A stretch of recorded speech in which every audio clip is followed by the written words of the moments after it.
materi, ada baiknya kita berdoa terlebih dahulu. Siapa di sini ketua kelasnya? Saya, Bu. Oke, silakan teman-temannya pimpin. Mana teman-teman sebelum belajar kita berdoa. Berdoa mulai. Selesai. Oke, terima kasih. Teman-teman, supaya kita tidak lemes ya, kita semangat, kita belajar, kita bikin dulu. Semangatnya mana dong? Yuk. Terus semangat. Semangat. Semangat. Karena pertemuan hari ini yaitu pembelajaran ilmu pengetahuan alam, yaitu ciri-ciri makhluk hidup. Jadi saya akan membacakan dulu tujuan pembelajaran yaitu yang pertama saya dapat menjelaskan ciri-ciri makhluk hidup, dan yang kedua saya dapat membedakan makhluk hidup dan benda mati. Coba kalian perhatikan gambar ketiga gambar berikut, ada manusia, hewan, dan ada tumbuhan. Apakah dari tiga gambar itu merupakan makhluk hidup? Ya. Sekarang apa itu makhluk hidup? Makhluk hidup adalah segala sesuatu yang memiliki kehidupan. Artinya seperti gambar ini, itu hewan, manusia, dan tumbuhan. Hewan, manusia, dan tumbuhan itu memiliki kehidupan. Oke. Sekarang kita ke ciri-ciri makhluk hidup. Kita bahas ciri-ciri makhluk hidup. Apa sih ciri-ciri makhluk hidup itu? Yang pertama itu ada bernapas. Oke, bernapas. Semua makhluk hidup bisa bernapas untuk bertahan hidup. Oke. Manusia bernapas dengan cara menggunakan hidung. Hewan bernapas menggunakan hidung dan hidung.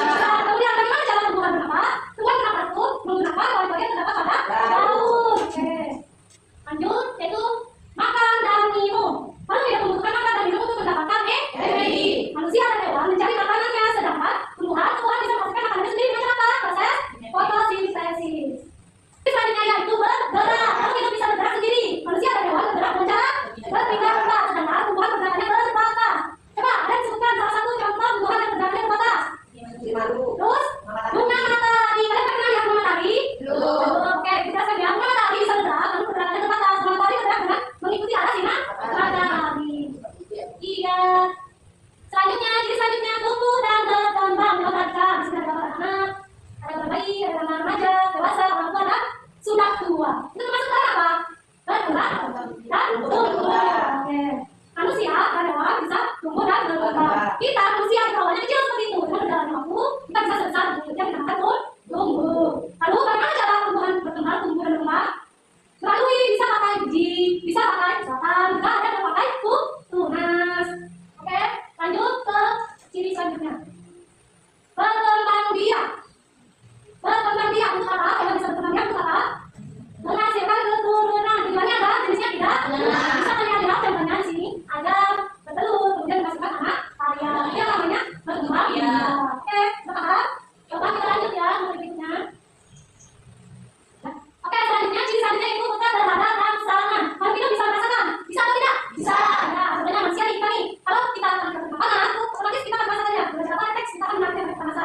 Kemudian saat kalian mengendarai motor, tiba-tiba motor kalian kena debu, terus motor kalian tiba-tiba berkedip, itu namanya apa? Ya, kita terhadap rangsangan. Lalu bagaimana Tuhan bisa merasakan? Coba kalian sebutkan salah satu Tuhan yang bisa merasakan, yang bisa merasa. Putri malu, benar sekali. Putri malu bisa merasakannya. Kalau kita sentuh, dia akan menutup daunnya secara otomatis akan muncul. Itulah yang dinamakan rangsangan. Dan ciri yang terakhir itu adalah mengeluarkan zat sisa. Seperti apa? Anak-anak, makhluk hidup kita ini mengeluarkan zat sisa dengan cara seperti apa? Kita mengeluarkan keluarnya dengan cara seperti apa? Bisa melalui BAB, bisa melalui air kencing, dan juga bisa melalui keringat.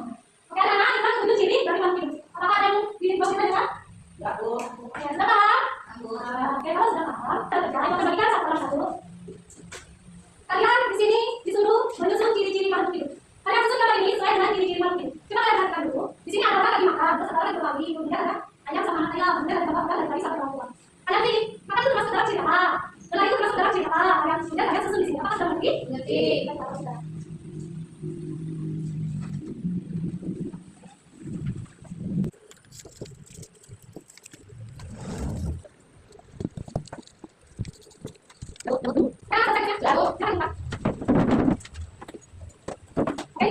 Sekarang itu tanya. Oke, anak-anak, sekarang siapa yang bisa menjelaskan mengapa makhluk hidup harus memiliki anak atau berkembang biak? Ya, silakan. Supaya jenisnya tidak punah dan kelestariannya tetap terjaga. Betul sekali. Kemudian apa yang akan terjadi kalau hewan itu berhenti berkembang biak? Bu, Ya, lama-kelamaan hewan tersebut akan punah dan hilang dari muka bumi karena yang tua akan mati dan tidak ada yang muda untuk menggantikannya. oke, betul sekali. Oke, kemudian siapa yang bisa menjelaskan apa yang dimaksud terhadap jenisnya tidak punah? Ya, silakan.